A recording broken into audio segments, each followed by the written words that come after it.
Vande Devam Umapatim Suragurum Vande Jagatkaranam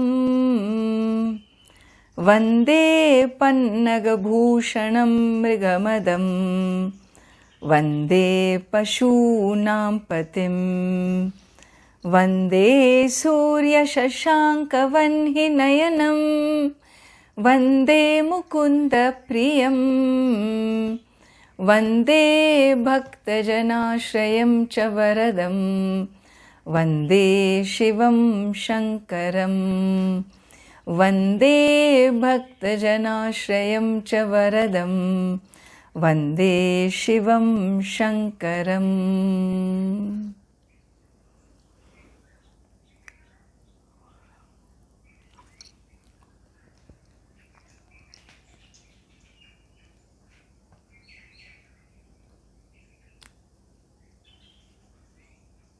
Today has been a very special morning for all of us, that we could participate in the completion of this fire ritual that we have been doing for the past 1 month.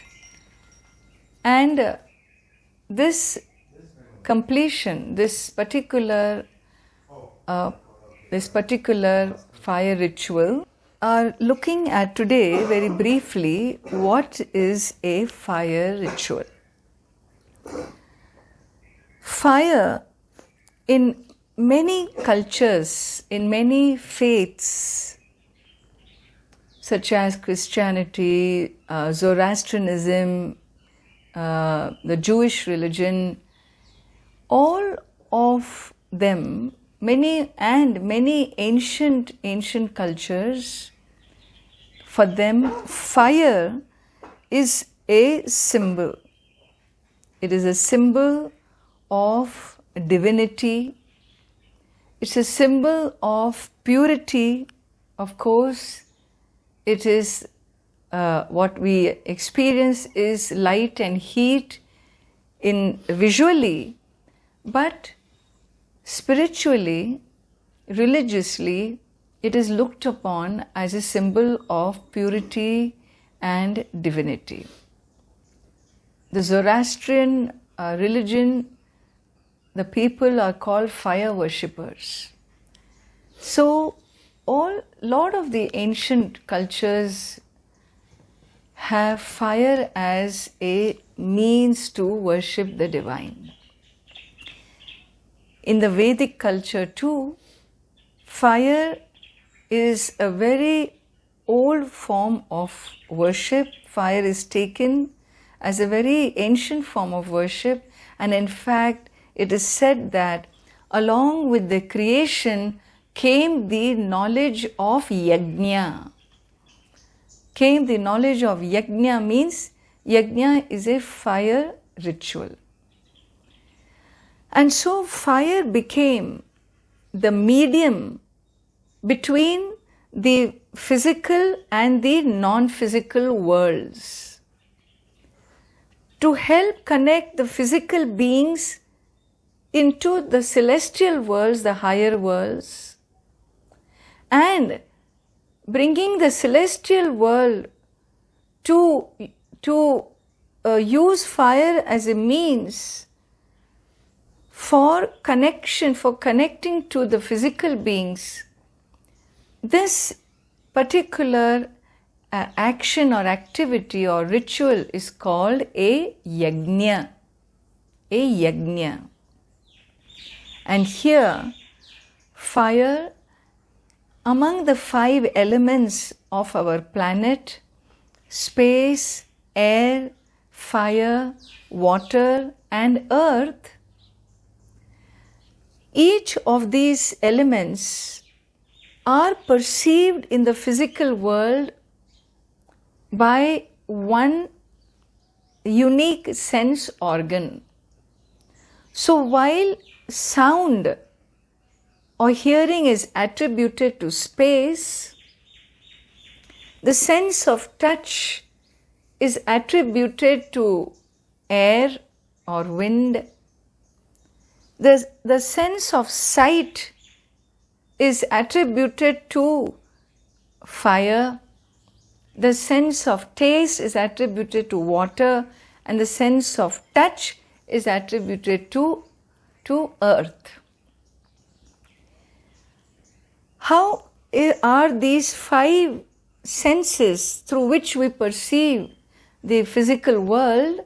Why are these specific senses attributed to a specific element? Because if we look at the process of grossification, the subtlest of the 5 elements is the space. Why do we call space the subtlest of the 5 elements? Is because you can perceive space only by one sense organ, and that is, you can't tell me sight because you don't see space. You see things in space, you don't see space. But the cognition of space is through sound, which travels through space. And therefore the sense of hearing is attributed to space. The sense of touch is wind, and wind, if you see, is little grosser than space, because you can hear the wind and you can feel the wind. So the wind is perceived by 2 sense organs. Fire is perceived by 3 sense organs. The sense organ of space, which is sound, you can hear the cackling of fire. The touch, you can feel the heat of the fire, which is the attribute of wind, air. And third, the unique quality of fire is the sense of sight. The 4th element is still grosser than the fire element, called water, which takes up the 3 qualities of its predecessors, such as space, air and fire, and its own quality is taste, the sense of taste. So it is grosser than the previous 3, and and earth is the grossest of the 5 elements, because you can hear earth in an earthquake, you can feel earth, you can see earth, you can taste earth, and you can smell earth.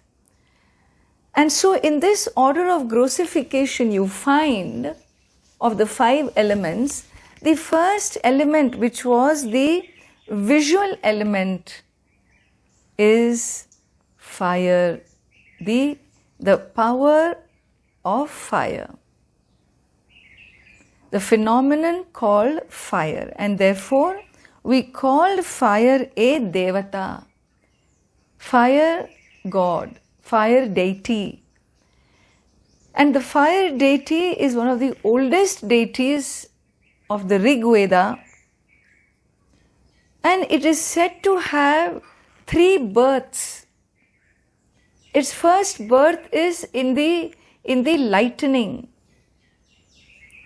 Its second birth, it is called Jata Veda, in which among human beings fire, the deity, took birth as a Jata Veda. Jata Veda means is that form that carries, that operates, that functions as a carrier of our prayers, our oblations to the higher power, and brings their blessings back.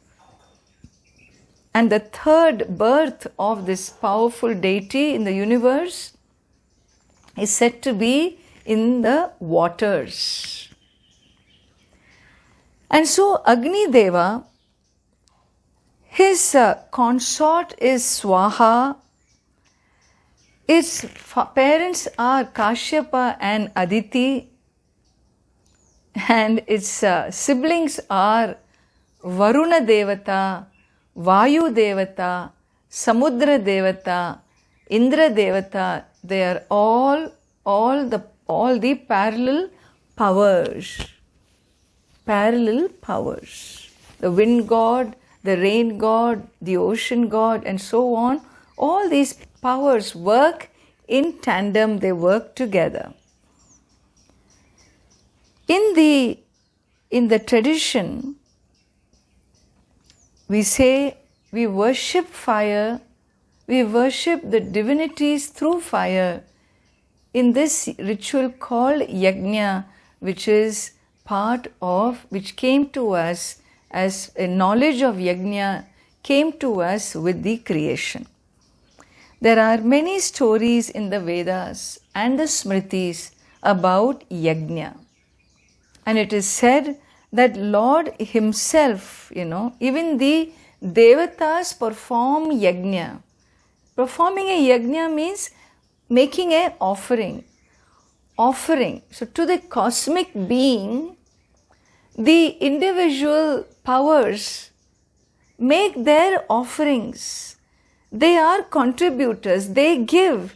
In the Purusha Suktam, a Vedic prayer, it is said, Yat Purushena Havisha Deva Yajnam Ajanvata.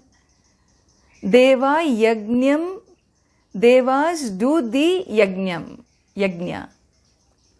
Ajanvata. Vasantau asya sid ajyam Grishma idma sharad havihi. So what was that? So Veda Yat Purushena Havisha Deva Yajnamajanvata Vasantau. That's the word I was looking for. In the spring season, so Ajyam, it offers itself. When spring comes and works, it nourishes, it brings forth a lot of things. And there's a lot of prosperity, there's a lot of wealth, nourishment. And so ghee, clarified butter becomes the offering in spring. And spring offers itself as this to the cosmic being and moves away so that summer can come in and summer can do its offerings to the cosmic being. And what does summer offer? Summer offers the dry faggots. Grishma idmaha. The summer offers the dry faggots to the dry twigs and so on. It brings forth these as an offering to the cosmic being, and it moves away for the fall to come. Sharad havihi. And what does the autumn season do? The autumn season brings havis, the various grain offerings and so on. It offers itself to the cosmic being and it moves away for the winter to come. Like this, the Vedas describe the whole cosmos as life, as live, as eternal and alive. Nature is eternal and alive. The natural world is eternal and very much alive like the rest of us. And so each of these seasons themselves offer themselves to the cosmic being. And you find similarly seeing the phenomenon of nature offering themselves to the cosmic being in this huge cosmic yajna for the cosmic being. You find every phenomenon, the waters offer themselves too. The trees offer themselves. The tree needs only one seed for its propagation, but it gives you hundreds of fruits. An apple tree gives us hundreds of fruits. Why? it offers itself. Have you seen, before the autumn is over, we call that season the fall season. You know why? Because the autumn season offers itself. It converts itself into a beautiful bouquet of colorful flowers. Every leaf changes colors to red, orange, yellow, and you can see mountains and mountains of bouquets of colorful flowers as though. What are they doing? They are offering themselves in color and beauty. They are showing all their heights, their harmony, their beauty. Before they drop their leaves, they surrender to the next season, the winter. The fall is the drop, and the drop means the surrender. Surrender. Look, I am so beautiful, but it's time for me to go so that the next can come. This is the cycle of nature. This is the rhythm of nature. The trees also need only one apple to propagate its species, but it produces hundreds as an offering of itself. The plants give us fruits, vegetables and whatnot as an offering. It also lives and it offers itself. Life lives upon life for sure. But that doesn't mean we kill a life for another life to live. We allow the life to live and we take only a portion of what we need. And so the plant kingdom is the kingdom that the divine has left with us on the planet so that we can walk up to it and take what we need and allow it to live and give us more. And so yajna is a concept of what you call a connectedness with the natural world. I give to get back.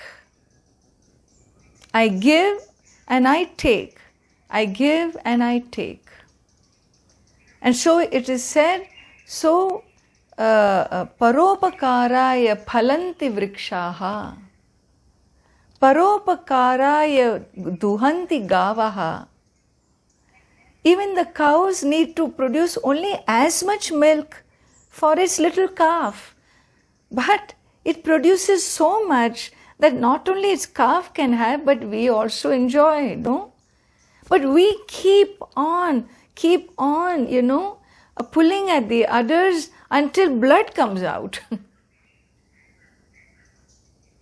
That much greed human being is committed to taking. Paropakaraya vahanti nadyaha, the rivers flow. They flow. Why? Well, for the benefit of humankind. What is India without the Gangetic plain? A big chunk, 2/3 of the country, so to speak, or at least 1/3 of the country, the whole upper region thrives because of the Gangetic plain. How many millions of people have agriculture and food? How many countries has been served? How many generations have been fed because of the Gangetic alluvial fertile soil? The whole Gangetic civilization is the spiritual civilization of India. It has attracted sages, monks, kings, seekers, people of all walks of life. It has drawn. Why? Because those river banks became the banks of worship. This Vedic tradition, the schools, the education, the ashrams were always built around water bodies, because the water bodies are givers of life. And so we integrate the water body into our daily life, worshipping it, taking from it, giving back. But what do we give back today? We give back dump, industrial waste, our personal waste, all the junk, all the chemical, outputs and whatnot. And it is disgusting what we give back to the nature. There is the harmony.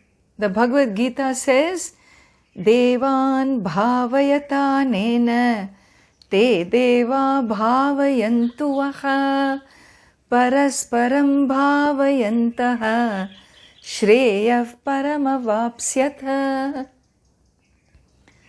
How do you live? How is a human being supposed to live in this world? By giving, full stop. Because giving is a yajna.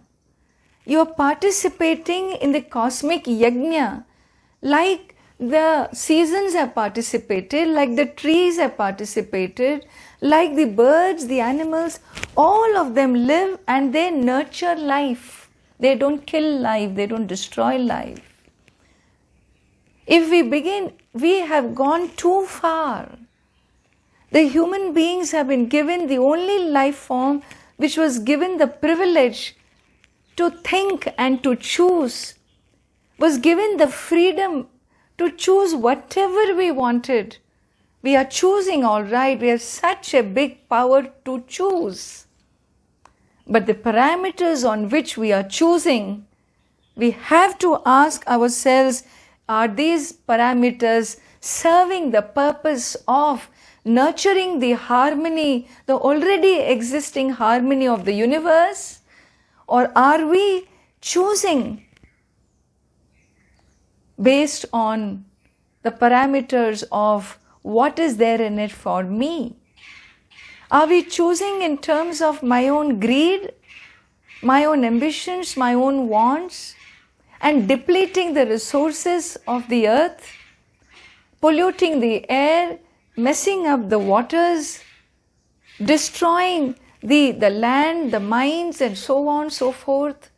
How much we have destroyed nature. And if humanity, if we don't wake up to this as nature's warning to us, this is nature's warning, what's happening to us as a humanity. Just look at this. No animal is affected by this. In fact, they are jubilant. They are all giving us a message that, hey, look, we are finally free of you guys. The animals are free. They are happier. The birds are chirping more. They seem to have extra conversations and meetings saying, yes, this was overdue. They are out there and we are in the cage today because we have asked for this.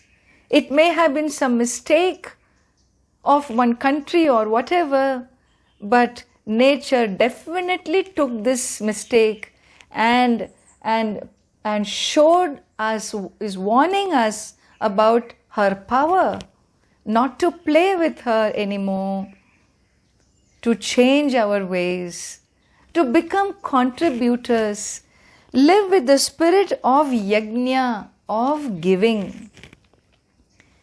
In the fire ritual, we say we have direct communication with the divine because we use a natural phenomenon to take our prayers to the celestial world. And therefore the impact of fire rituals is very deep and very true and very big. In the Vedic model, there were 400 fire rituals. They were called Shrauta Karma and Smarta Karma. Shrauta and Smarta Karmas were, rituals done exactly as the Vedas taught. There were 14 Shrauta Karmas, 14 of them, called Havir Yajnas and Soma Yajnas. These are Vedic and they are they are given in the Veda, 7 Havir Yajnas and 7 Soma Yajnas, and these rituals are meant for world peace, world prosperity, prosperity of the collective. Then we also have what we call Smarta Karmas, which have their basis not directly in the Veda, but in the Kalpa Sutras, and Kalpa Sutras derive this, of course, from the Veda. And these rituals are for one well-being of one's family. And so they are called Griha Yajnas. The wedding rites, the wedding rituals like Pani Grahanam and so on are all coming from the Grihya Sutras for personal well-being. And of course there are other rituals which are done to fulfill our desires. So I want a progeny, I don't have a progeny. My village needs rain, we don't have rains. So these are all specific yajnas done and specific prayers sent for specific result. But the Shrauta yajnas are and Smarta yajnas, these are some of them are done on a daily basis, some of them are done once a year or once in 3 months, once in 6 months. Like this, it was a knowledge of the Vedic yajna was given to humanity, and still there are some yajnas which are still being done by the priest community, the trained Vaidikas. All over India they are there, and they do these kinds of collective karmas. But it's a huge affair. It brings people together. There is charities. When you take so much for yourself by destroying the other, we have to give back, and therefore these yajnas are also times when we do big time charity. If this was a normal day today, on a day like a completion of even a simple fire ritual that we did in the ashram, we would have called people and fed them and so on, but nothing could be done. We are the ones, and you are the ones to benefit from this. And so this kind of yajnas are done, and it is important. The Gita explains. It says the world moves as a cosmic cycle, and each one has to be a contributor, a giver. You have to be more a giver than a taker. Annat bhavanti bhutani. So the human beings are born because of annam, food. And food comes because of rain. Rain comes because of ritual. So like this, it shows a cycle. When prayers are done properly, the nature also responds properly. When we don't pray, or our prayer is very, very shallow, never taking the total picture into consideration, then we find that we are neglecting nature. Reconnecting with the natural world. I repeat, reconnecting with the natural world.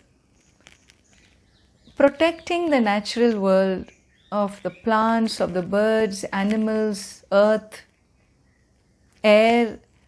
Air is considered to be a medicine man because it brings medicines, herbs to us.